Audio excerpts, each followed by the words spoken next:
Saya tanya dulu, kamu kenal sama Betty dari mana?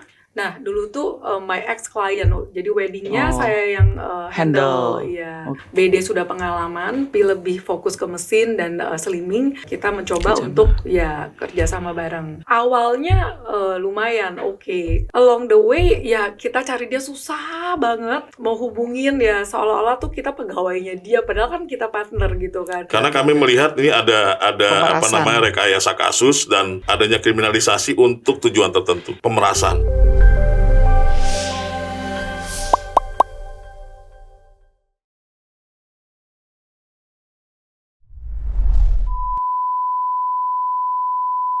Namanya bisnis itu kadang-kadang suka bisa ada miskomunikasi, ada juga mungkin bermasalah dengan partner, dan itu kayaknya sudah lazim banget ya di bisnis, kayaknya harus ketemu hal-hal tersebut. Nah, satunya adalah kasus dengan Bu Irene, di mana Irene juga ternyata ada masalah dengan partner ya, I would say ya, partner di bisnis kamu yaitu adalah klinik beauty ya, klinik kecantikan. Nah, tapi yang menarik pada kasus ini adalah viral karena sampai ke tingkat DPR, benar nggak sih katanya kayak begitu? Oke, mungkin banyak orang tidak tahu nih kasus kayak bagaimana. Jadi hari ada Bu Irene dan juga ada pengacara ya, perwakilan hukum dari Pak Aloy ya. Oke, Irene, cerita dulu deh, what happened? Apa sih kronologi dan lain sebagainya? Oke, singkatnya kronologinya itu pada saat kami memutuskan untuk partner bersama. Kamu itu apa? Kamu itu siapa dulu sekarang? Saya dan BD. Oke, kamu tuh sebagai dari perusahaan namanya GSC ya, Global oke. Skin Visit Center. Oke. Ya, jadi awalnya itu kesepakatan adalah ruko renovasi keseluruhan semua saya. Oke, kamu siapkan tempatnya. Iya. Oke.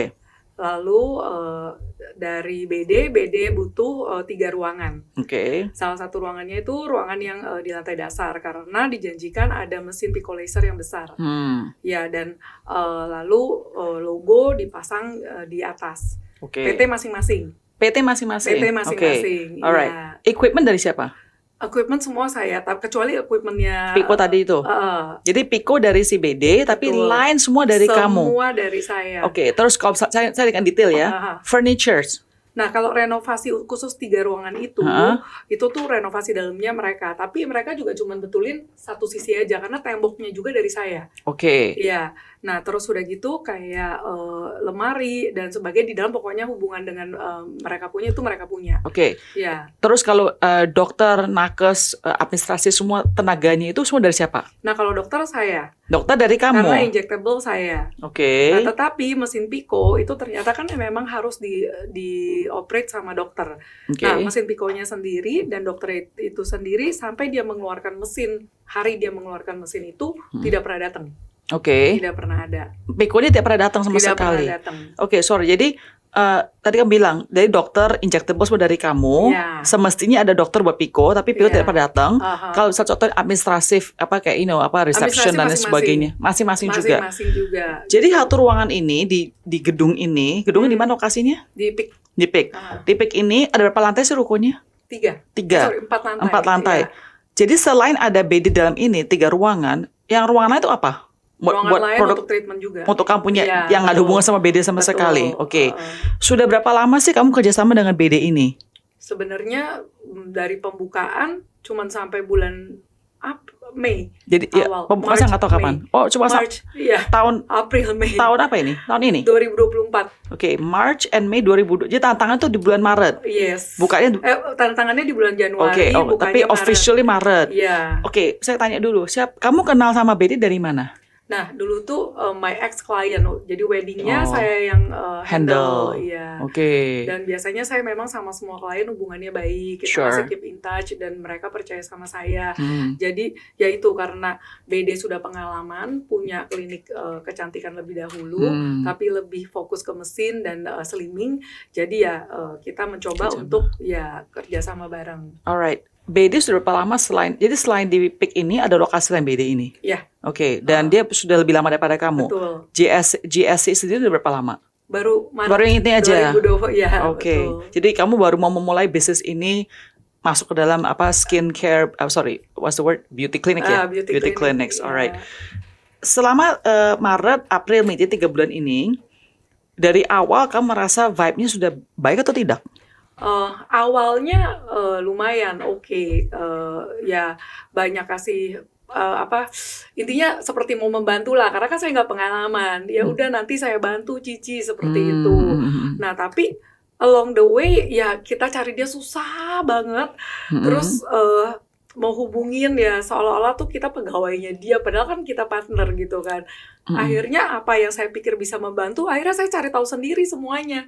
Sampai masuk ke izin logo yang saya kurang mengerti, akhirnya saya cari agensi sendiri juga. Pokoknya tidak ada bantuan apapun lah intinya gitu. Sampai itu buka, itu tuh hasil kerja keras saya dan para tim gitu. Jadi sampai pesta pembukaan, karena kita IO dulunya, jadi ya semua kita atur sendiri, mereka malah tahu beres gitu.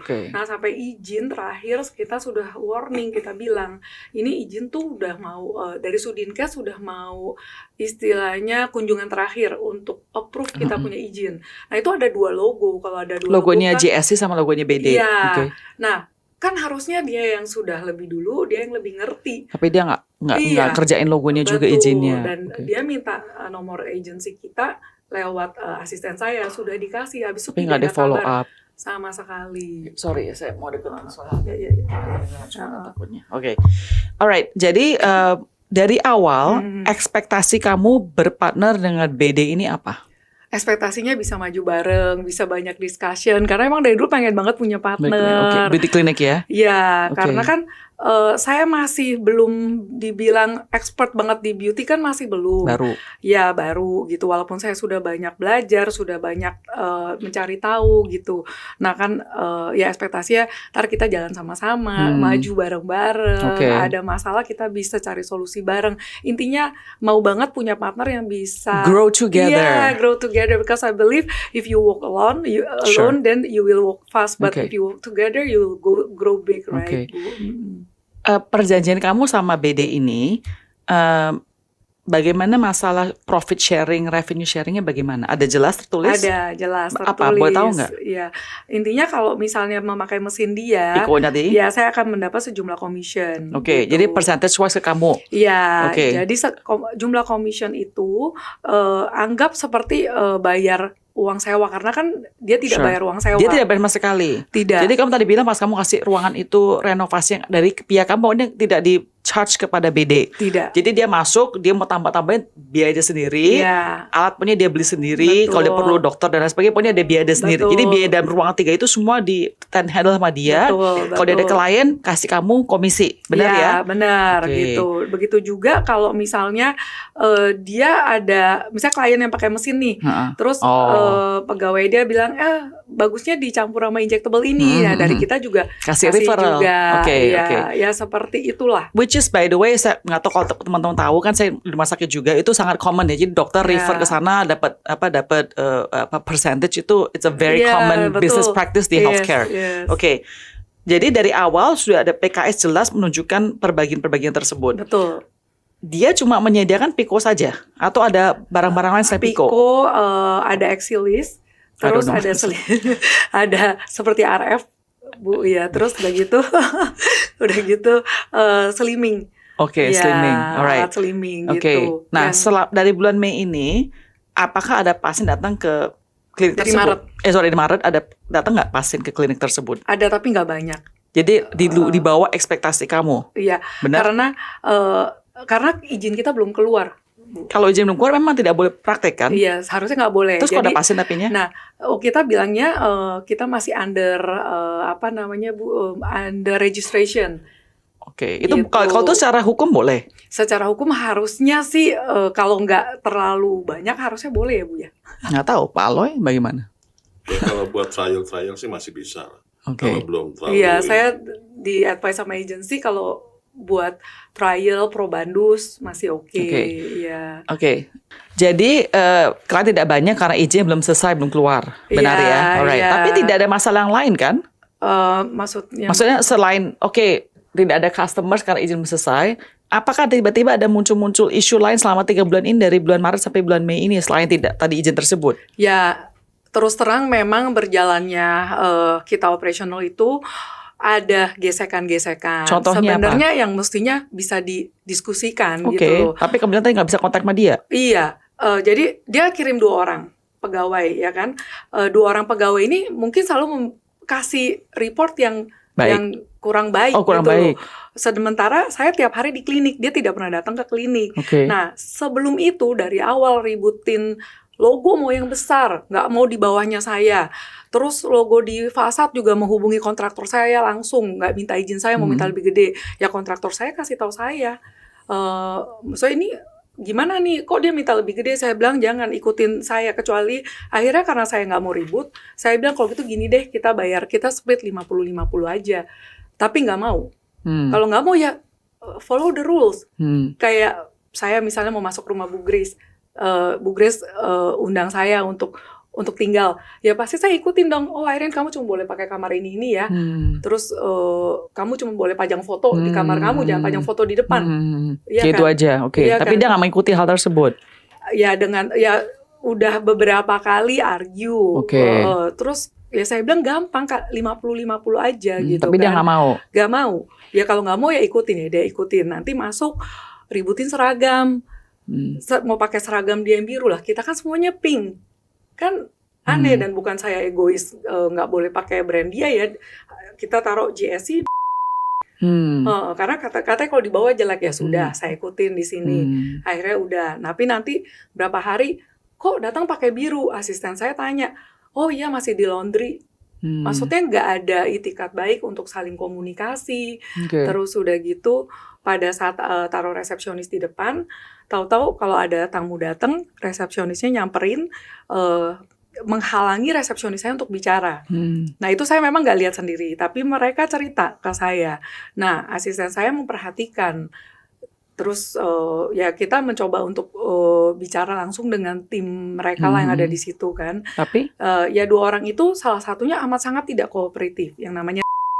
Nah, yang namanya boleh sebut nama nggak ya? Boleh. R ya. Ya, ya. Blip ya. Yang namanya R ini.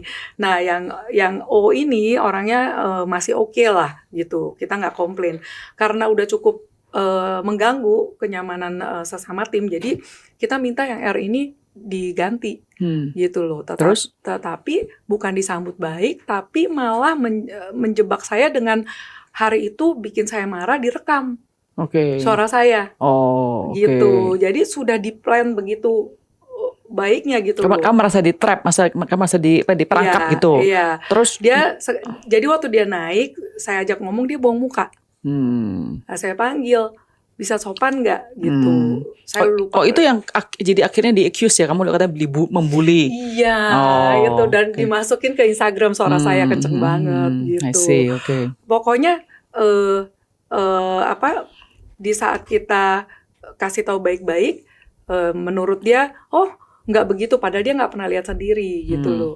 Nah kita ada suratnya tertulis, maksudnya di WA, kita bilang by tanggal segini ini tolong diganti. Di tanggal tersebut orangnya tetap datang. Ya saya nggak kasih masuk dong, saya bilang. Tapi yang itu kita kasih masuk. Cuma dia seolah-olah saya nggak kasih masuk semuanya, kayak sudah di plan gitulah. Nah tiba-tiba marah-marahin karyawan kamu. Iya, dia rekam itu. Sayangnya kami tidak rekam. Itu karyawan saya diem aja waktu dimaki-maki sama si R ini. Gitu. Tapi R bukan yang punya kan? Bukan. Tapi jadi selama maki-maki. Tapi selama ini yang pemilik daripada BD ini semua tidak muncul. Tidak pernah muncul. Sama kamu kontak WhatsApp yang tidak ada. Jadi cuma sama R juga kontaknya. R posisinya tinggi atau R biasa? itu beautician. Dia posisi tinggi nggak sih kalau di dalam organisasi? Enggak juga. Beautician, enggak. Iya. Kadang-kadang kayak hal-hal gini kayak seragam ini karena mungkin di PKS kelihatan ya, belum dijelasin secara detail ya.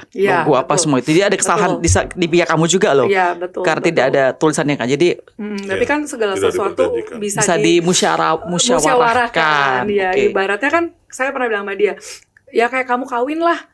Kamu nikah, kamu masuk rumah laki, kan juga nggak bisa seenak-enak kan. Ada peraturannya dari keluarga laki gitu kan. Ya sama aja gitu. Dan saya udah kasih solusi, kalau memang kamu banyak ributin itu, ya udah 50-50 aja gitu loh. Saya udah. Terus terakhir kok tiba-tiba ada kasus tadi mesinnya dibawa keluar apa gimana tuh apa ya? Nah, jadi pada saat dia tidak mau ganti si R ini, si R maki-maki karyawan saya dan mereka make a big deal, bilang saya nggak boleh masuk, saya nggak tahu apa-apa, kita lagi tenang-tenang, ada pasien di dalam, lagi ngobrol.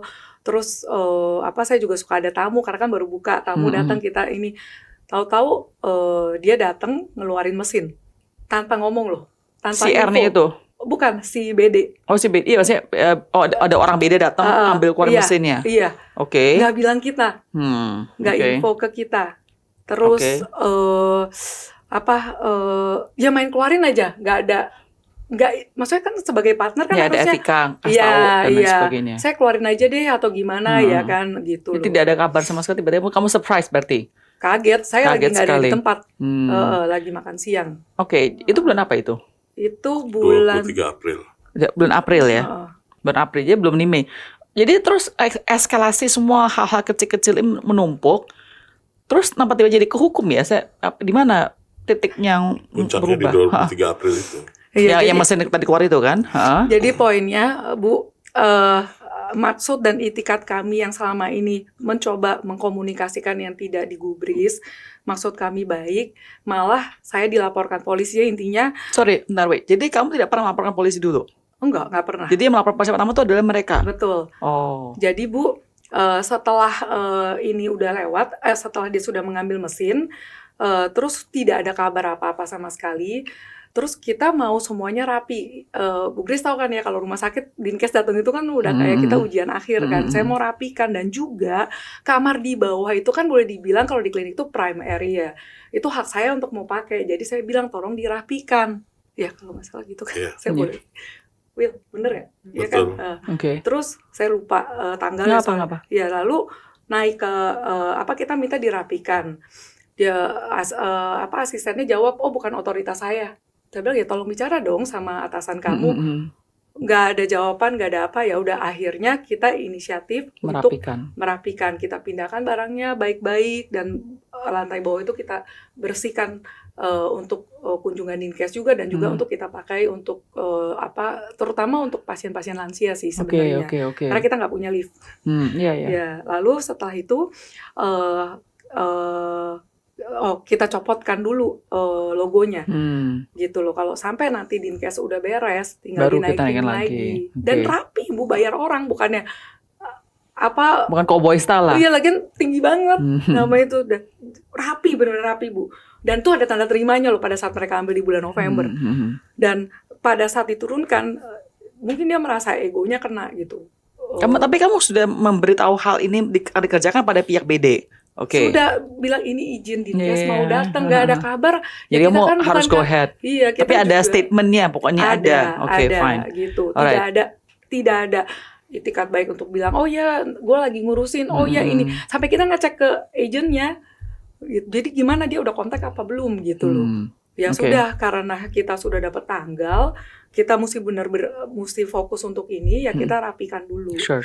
Udah rapikan, gak lama kemudian somasi masuk. Kamu kaget dong pasti. Kaget. Somasi apa dia punya tuduhan? 811 juta itu dia minta ganti biaya renovasi, one prestasi. One prestasi. Apa tuh ya Pak? Penggagalan kontrak ya, pembatalan kontrak. Terus udah gitu AC, terus biaya pesta. Biaya apa? Pesta. Grand opening. Oh, oke. Terus hilangnya investasi. Perlengkapan. Oke. Terus biaya pergantian customer sama biaya pergantian operasional. Oke. Dia berarti dia somasi kamu untuk kamu harus bayar dia 4 juta. Betul. Based on all those things gitu. Dia merasa dia keluar biaya dan dirugikan lah begitu. Iya. Alright. Nah, terus karena saya nggak ngerti hukum, memang terus terang saya nggak ngerti hukum sama sekali.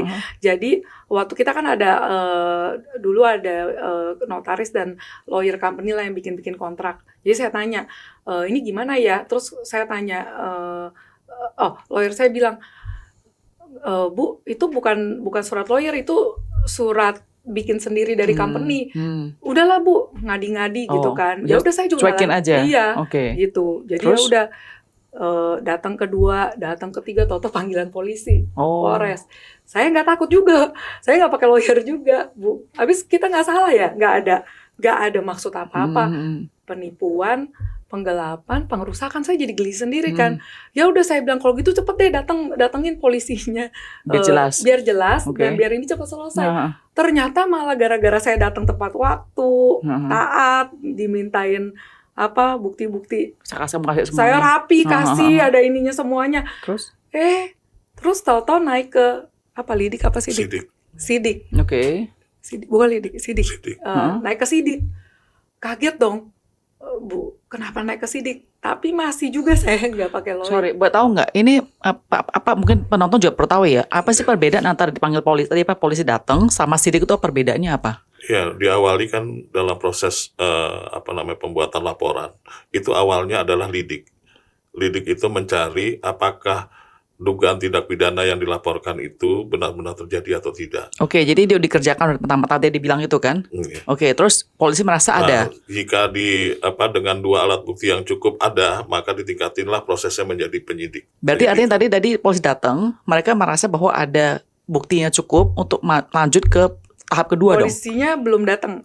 Tadi yang kan pertama lidik, terus kan jadi sidik kan? Iya. Berarti artinya mereka merasa ada bukti kuat Bukti yang untuk cukup bisa untuk menindaklanjuti Betul. laporan itu. Oke, buktinya apa itu yang mereka merasa kuat sekali? Justru di sini yang kami lihat dari bukti yang ada sama saksi-saksi yang diperiksa di dalam proses penyelidikan atau klarifikasi itu hanya 1 orang yang ada di dalam. Selebihnya orang yang di luar dari ruko itu. Maksudnya bagaimana? Jadi yang diperiksa ini hanya si O. Oke. O ini memang ada di dalam. Oke. Ini kan yang dilaporkan adalah penipuan, penggelapan, dan pengerusakan. Alright. Berkaitan nama penipuan dan penggelapannya, justru kita sendiri juga bingung. Barang apa yang digelapkan, apa yang ditipu. Iya. Karena tidak ada bukti awalnya. Oke. Yang kedua, berkaitan pengerusakan. Barang apa yang dirusak itu juga belum jelas. Siapa pelakunya juga belum jelas. Nah, terus kenapa polisi bisa masukin ke sidik? Nah, itu dia. Kami dalam tanda petik sepertinya ini ada rekayasa kasus yang diciptakan oleh si pelapor sendiri. Oke. Alright, oke. Jadi sekarang kan jadi tadi setelah sidik, sekarang gimana? Oke, jadi detailnya gini Bu. Pada saat naik ke sidik saya masih sendiri tidak didampingi lawyer. Belum ada Pak Aloy dan tim mereka. Belum. Oke. Lalu saya tetap ngasih Semua bukti-bukti gitu loh yang memperkuat. Makanya saya yakin penipuan semua bukti transfer ada dan semua uang itu saya nalangin. Dia baru bayar ke saya. Di situ jelas banget uang pesta udah berlanjut. Saya kasih lihat videonya ada dia dan dia ngundangnya besar sekali. Dan seperti Bu Grace tahu karena saya selama ini koneksi baik dengan siapapun, pesta sebesar itu bayangin Bu yang totalnya harusnya berapa cuman berapa ratus juta saja gitu loh. Itu mau diminta sama dia kita yang kerja loh padahal. Terus udah gitu penggelapan. Saya tanya penggelapan apa? Saya kasih bukti-buktinya semua. Makanya langsung ngadi-ngadi ke pengerusakan itu loh yang bingung. Okay. Perusakan pertama dari mesin. Terus nggak ada bukti. Terus logo. Ada tanda terima di tanda tangan sama timnya semuanya satu-satu. Ada foto. Lalu CCTV. Bu, jadi dari mesin logo dulu nih, ya, Pak. Terus saya disidik nih, naik ke sidik. Tahu-tahu dari sidik ke sini kok bisa ada tiba-tiba bilang CCTV. CCTV maksudnya bagaimana? Dia bilang CCTV-nya pas dia pasang 4, saya kembaliin cuma 1, yang 3 kemana? Nah pertanyaannya, kapan kamu pasang CCTV dan pasangnya di mana? Jadi memang tidak ada CCTV? Saya nggak tahu. Oke. Itu kan di ruang treatment nggak boleh ada CCTV, ruang slimming. Ya itu kan haram hukumnya Bu, di Indonesia ini kan. Berarti dia kepergok dong ngomong kayak begitu malahan. Maksudnya mau apa gitu kan? Udah jelas banget gitu. Saya tuh selalu datang, selalu hadapin semuanya sendiri.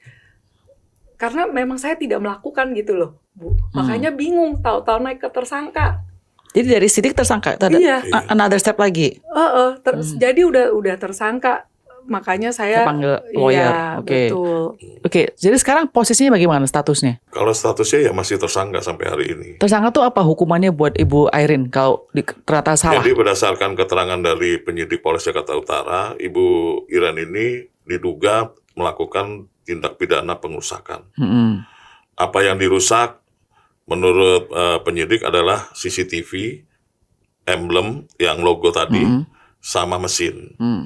Nah, sedangkan dari tiga benda ini berkaitan CCTV, bukti yang dimiliki sama mereka ini hanya bukti invoice pembelian. Tapi pemasangan belum tentu di sana kan? Belum tentu. Iya. Kita sendiri juga, Bu Iren sendiri tidak pernah tahu adanya CCTV itu.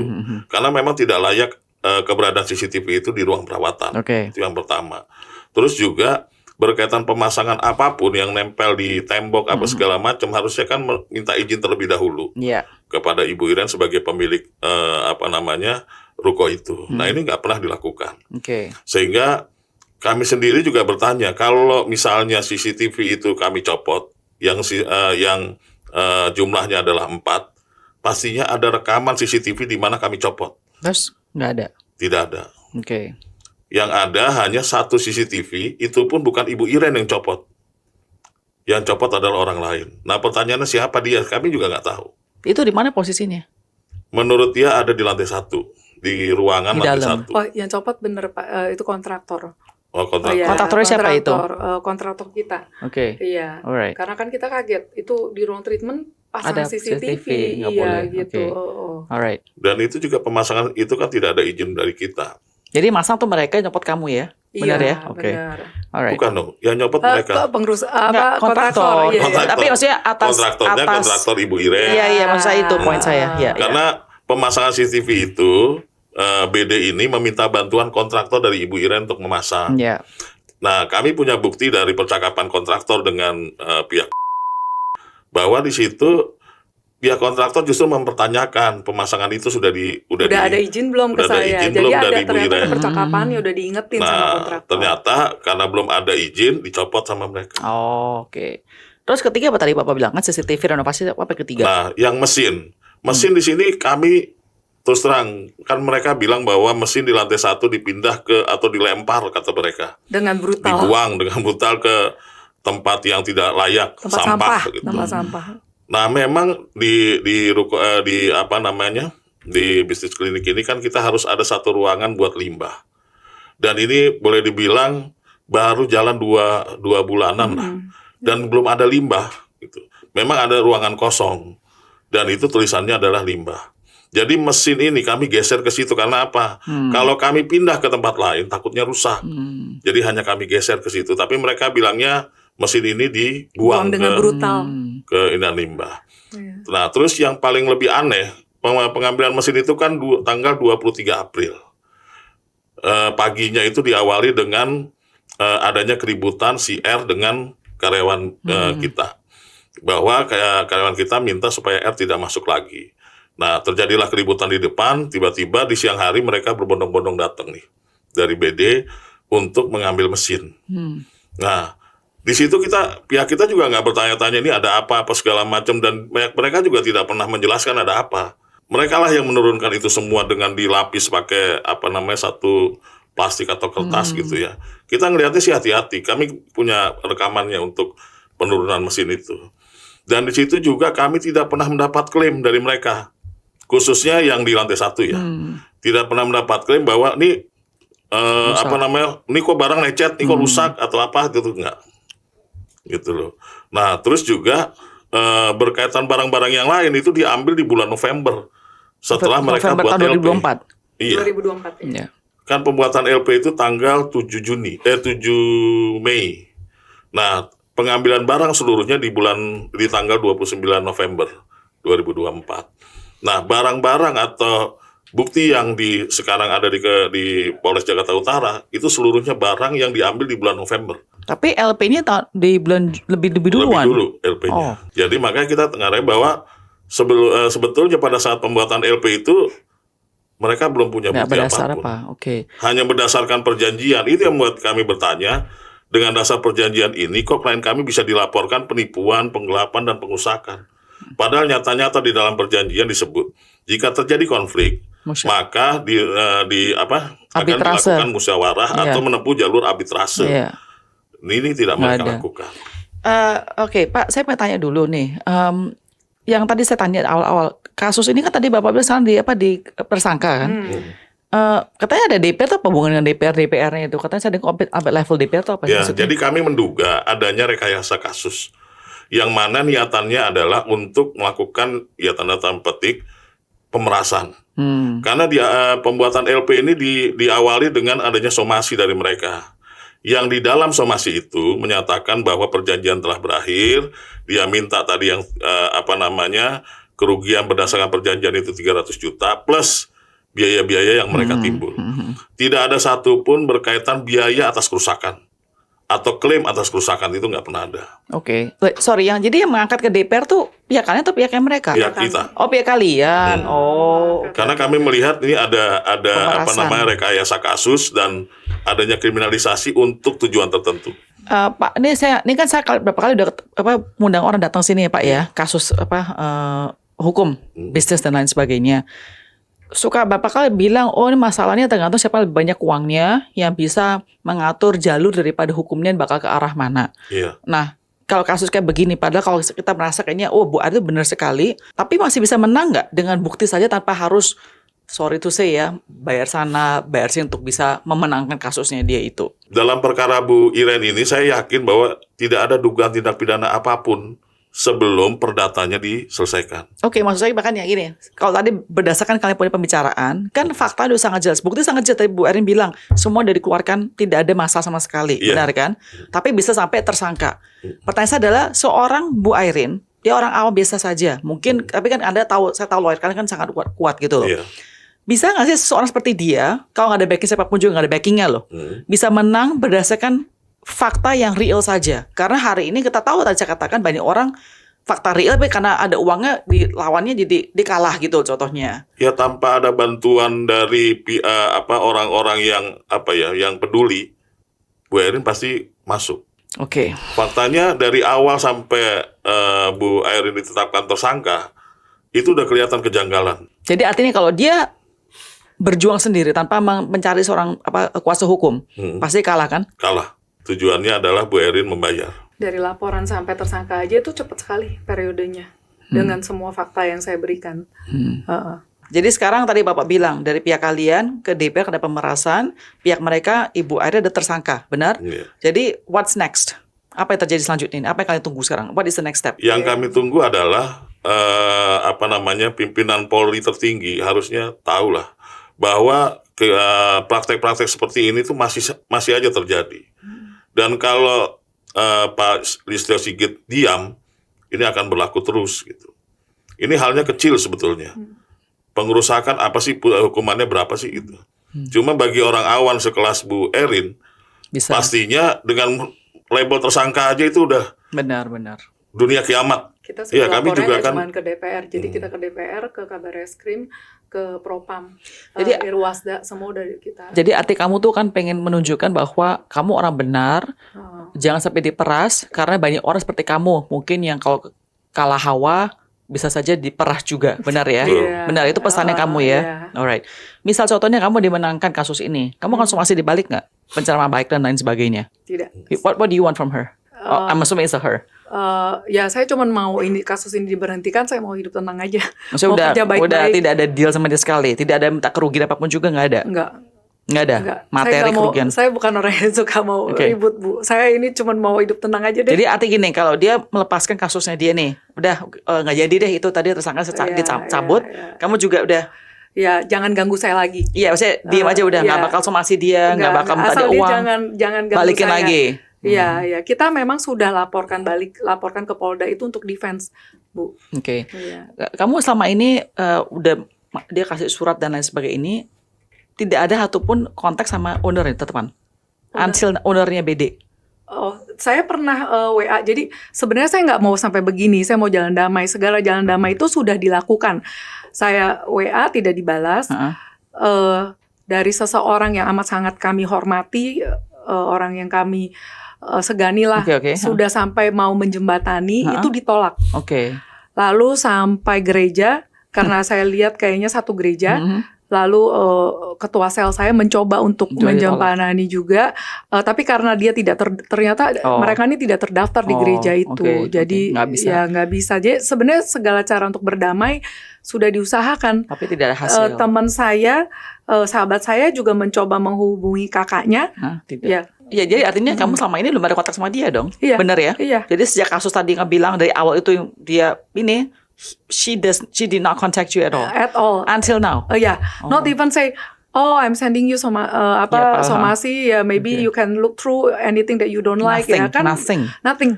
Oke. Nothing at all. Tapi dia- even kita waktu kasih tahu soal ini saya udah mau datang Dinkes nih. Terus yang soal Oke. Kenapa sih? Kenapa menurut kamu dia dari awal sebelum kasus somasi ini, kenapa di awal kamu merasa kok dia tiba menghilang kayak quote unquote ghosting kamu? Kenapa ya? Ya itu karena banyak yang dia merasa dia tuh merasa dirugikan karena logo. Ya maksudnya gini kan, maksudnya kalau saya masalah kamu sama kamu, kalau misalnya kita merasa kurang cocok kan, ya udah ngomong Ren, kayaknya kurang setuju gini-gini kan, maksudnya ya at least ngomong dong. Iya, maksudnya no, I don't understand the psychology, kenapa benar-benar bisa zero tuh why ya? What happened? Iya, padahal kita masih satu grup, saya juga masih suka ngomong, tapi ya itu nanti pegawainya yang respon. You did not say anything to her. Yeah, Yang maybe she thought that mungkin dia levelnya jauh kali sama saya, merasa udah nggak pantas. Nah, apa kamu pernah nggak? Saya bukan lagi blame kamu, cuma apa kamu pernah nggak sih ngomong satu kata yang mungkin kepada dia merasa hurt, merasa apa? Kayak ini kurang Enggak ya, ajar. saya selalu bicara Enggak. baik-baik. Saya sempat saya telepon. Kamu yakin tidak pernah ada satu hal yang yakin. Saya selalu apa-apa saya hadepin. Saya nggak pernah lari. Saya selalu telepon. Itu aja saya WA kok. Ya, kok ini ada apa ya? Bisa nggak kita ketemu? Ini ada apa ya bisa nggak kita ketemu? Gitu. Intinya kalau itu saya nggak heran sih itu. Oke. Jadi bisnis kamu sekarang GSC ini masih jalan atau bagaimana? Masih jalan ya. Iya. Oke, di pick ya kita sekarang mau slimming atau beauty silakan. Alright. Tapi kalau saya bisa simpulkan ya dari meeting hari ini, dari Iceland Show hari ini, kalau mau partner bisnis itu pertama-tama kayaknya harus semua itu benar dokumentasi harus jelas. Tadi kayaknya kamu untung sekali, kamu orangnya sangat teliti. Jadi dia pas mau kirimin barang, keluar barang semua ada video. bukti video. Jadi itu membantu kamu sekali. Iya banget. Semua jadi, ada tanda tangan, ada apa. Ya ini teman-teman saya yang di Everest tolong ya. Makanya saya bilang kamu kan, documentation sangat penting sekali. Kalau kita nggak tahu kan ada hal-hal terjadi dan lain sebagainya. Itu penting di IO tuh. Iya. Oh IO ya. Iya. Karena Bu Airin dulu IO soalnya kan. Ya. Terus kedua, nyari partner itu harus sangat hati-hati karena seperti orang nikah kan, bisa berantemnya salah hempok kayak ini kasusnya benar nggak sia-sia banget betulnya sih ya.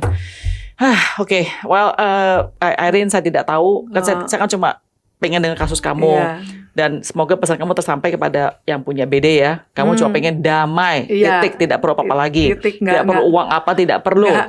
Saya mau tenang. Jangan propaganda lagi. Ya, pokoknya jangan ganggu saya terus, jangan ganggu saya, biarkan saya hidup tenang. Tapi I hope that ada solusi yang baik untuk dua pihak lah ya, biar semuanya bisa damai di masing-masing tempat gitu. Thank you so much for sharing the story ya. Thank you Pak Alo ya. Thank you.